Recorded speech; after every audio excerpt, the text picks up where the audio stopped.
परमात्म युग, संगम युग की बधाइयाँ।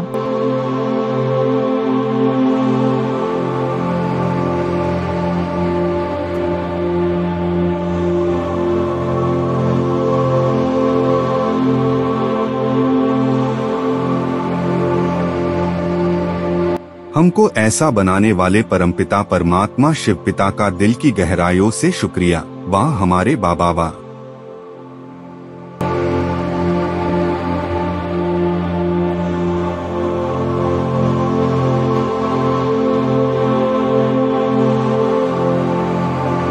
आज है हमारे प्राण प्यारे बाबा की साकार मुरली 31 अगस्त 2024 का सार। मीठे बच्चे, याद के साथ साथ पढ़ाई पर भी पूरा ध्यान देना है।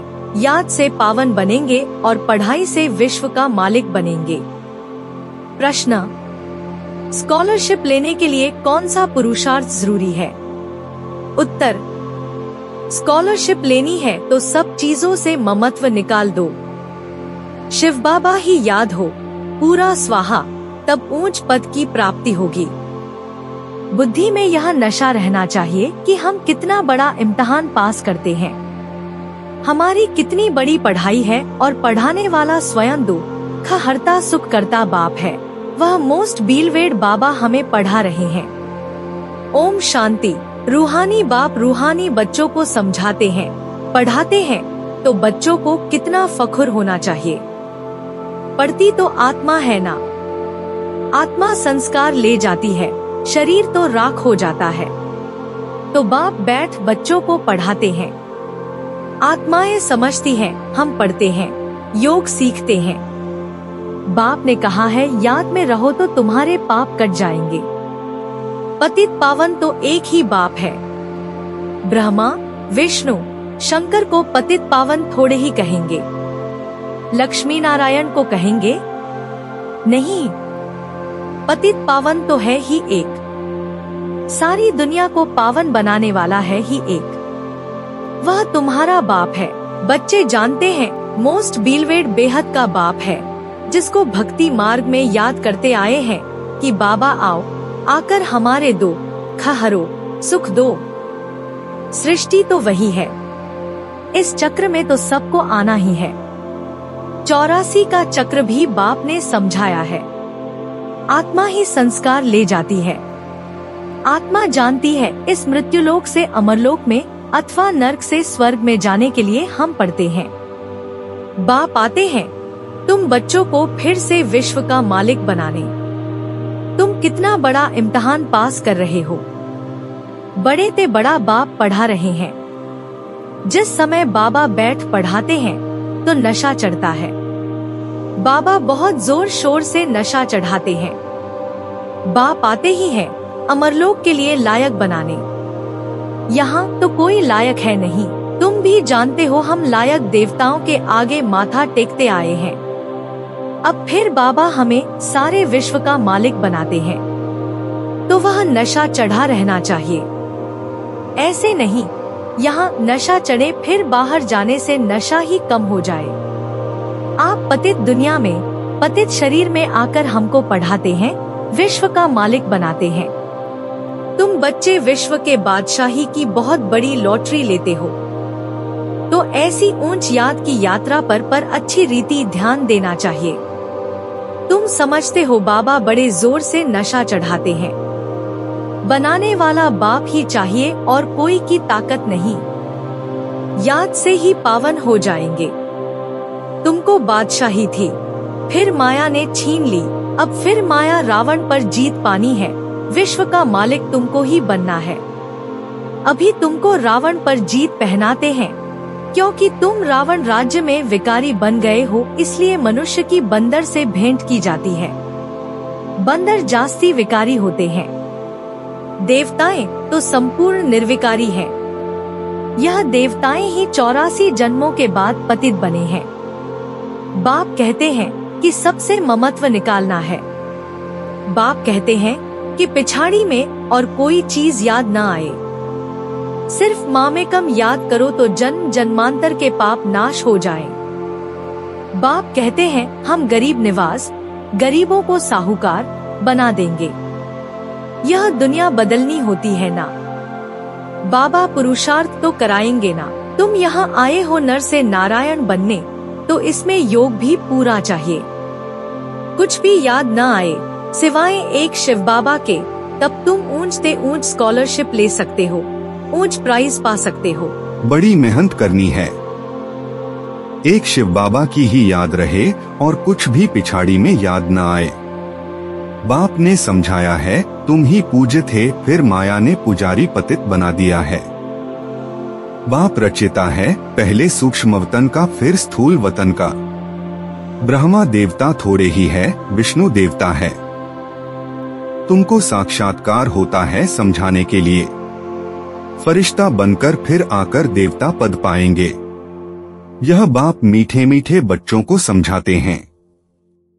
बाप कहते हैं, मैं परम आत्मा तुमको अपने से भी ऊंच विश्व का मालिक बनाता हूँ। तुम पढ़ रहे हो, कितनी ऊंची पढ़ाई है। मनुष्य से देवता किए करत न लागी वार। देवताएं होते हैं सतयुग में, मनुष्य होते हैं कलयुग में। तुम अभी संगम पर बैठ मनुष्य से देवता बन रहे हो। कितना सहज बताते हैं। पवित्र जरूर बनना है। कल्पकल्प तुम इतनी प्रजा बनाते हो जितनी सतयुग में थी।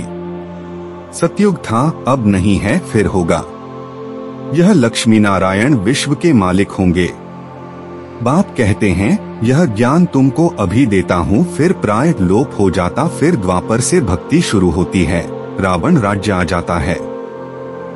तुम विलायत में भी यह समझा सकते हो कि सृष्टि का चक्र कैसे फिरता है। लक्ष्मी नारायण के चित्र से और धर्म वालों का तो कनेक्शन है नहीं, इसलिए बाबा कहते हैं, यह त्रिमूर्ति और झाड़ हैं मुख्य चित्र। यह बहुत फर्स्ट क्लास हैं। झाड़ और गोले से समझ जाएंगे यह धर्म कब आएंगे, क्राइस्ट कब आएगा। आधा में है वह सब धर्म, बाकी आधा में हो तुम सूर्यवंशी चंद्रवंशी। 5000 वर्ष का खेल है। ज्ञान, भक्ति, वैराग्य। ज्ञान है दिन, भक्ति है रात, फिर बेहद का वैराग्य होता है। तुम जानते हो यह पुरानी दुनिया खलास हो जानी है, तो इनको भूल जाना है। पतित पावन कौन है, यह भी सिद्ध करना है। दिन रात गाते रहते हैं, पतित पावन सीताराम। बाप है रघुपति राघव राजारा। तो बाप समझाते हैं, मीठे मीठे बच्चों, आधा कल्प तक तुम सुखी रहते हो। कोई भी प्रकार की लड़ाई आदि का नाम नहीं रहता। यह सब पीछे शुरू हुई हैं। यह सब नहीं थे, न रहेंगे। चक्र रिपीट होता है ना। बाप सब अच्छी रीति समझाते हैं। जो बच्चों को पूरी रीति धारण करना है, तो बच्चों को बाप बैठ समझाते हैं, तुम अपने को इतना ऊंच नहीं समझते हो जितना बाप तुमको ऊंच समझते हैं। तुम बच्चों को बहुत नशा रहना चाहिए क्योंकि तुम बहुत ऊंच कुल के हो। अच्छा, प्राण प्यारे बाप दादा प्रति याद प्यार। मीठे मीठे सिकीलधे बाप दादा प्रति बच्चों का याद प्यार और गुड मॉर्निंग। रूहानी बच्चों की रूहानी बाप को नमस्ते।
धारणा के लिए मुख्य सार। 1. अपने दिमाग को अच्छा बनाने के लिए रोज ज्ञान अमृत का डोज चढ़ाना है। याद के साथ साथ पढ़ाई पर भी पूरा ध्यान अवश्य देना है, क्योंकि पढ़ाई से ही ऊंच पद मिलता है। 2. हम ऊंचे ते ऊंचे कुल के हैं, स्वयं भगवान हमें पढ़ाता है, इसी नशे में रहना है। ज्ञान धारण कर ईश्वरीय सेवा में लग जाना है। वरदान। संतुष्टता की विशेषता द्वारा हर कड़े पेपर में भी सफल होने वाले दृढ़ता संपन्न भव। संतुष्टता ब्राह्मणों का विशेष लक्षण है। जो भी पाठ मिला है उसमें संतुष्ट रहना ही आगे बढ़ना है। कुछ भी नीचे ऊपर हो जाए, कोई इंसल्ट भी कर दे, लेकिन दाता के बच्चे कभी किसी बात में असंतुष्ट नहीं हो सकते। वे स्वयं से भी संतुष्ट और औरों से भी संतुष्ट होंगे। इसके लिए दृढ़ता संपन्न संकल्प करो कि कितना भी कड़ा पेपर आ जाए, लेकिन मुझे संतुष्ट रहना ही है, तो सफल होते रहेंगे। स्लोगन। खुशनू वह है जिसके दिल में सदा खुशी का सूर्य उदय रहता है। आज हमारे प्राण प्यारे बाबा ने यह जीवन जीने की कला सिखाई। हमें अपने परमपिता की याद और ज्ञान पर अच्छी रीति ध्यान देना है, क्योंकि याद और पढ़ाई से आत्मा पावन और दैवी गुणों वाली आत्मा बनेगी। फिर हमारे प्यारे प्यारे बाबा ने यह वरदान दिया कि हमें अपने जीवन में सदा संतुष्ट रहना है, क्योंकि स्वयं भगवान शिव पिता ने हमें अपना परिचय दिया और हमें सिखाया है किसी भी परिस्थिति में हिलना या घबराना नहीं है। यह तो जैसे जीवन में एक खेल है। फिर आखिर में बाबा ने ये स्लोगन दिया कि अपने दिल में भगवान बाप की याद की खुशी में सदा खुश रहेंगे तो खुशनुमा आत्मा बन जाएंगे। तो आज की इतनी सुंदर मुरली के लिए हमारे प्राण आधार शिव भगवान बाप का दिल की गहराइयों से पद्मा पदम बार शुक्रिया। वाह भगवान बाप वाह।